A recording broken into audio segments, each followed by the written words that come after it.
100 টাকা 3 বছরের সুদ 36 টাকা হলে সুদের হার কত?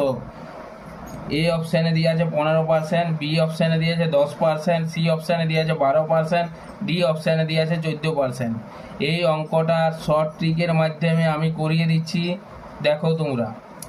এই অঙ্কটা সরল সুদ কষা চ্যাপ্টারের অঙ্ক।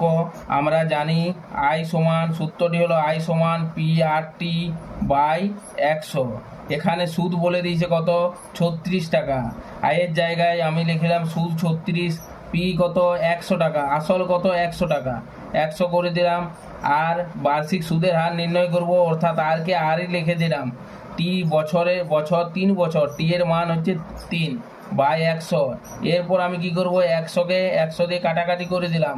3r সমান বেরিয়ে গেল 36, আর সমান 36 বাই 3 সমান হবে 12। অর্থাৎ বার্ষিক সুদের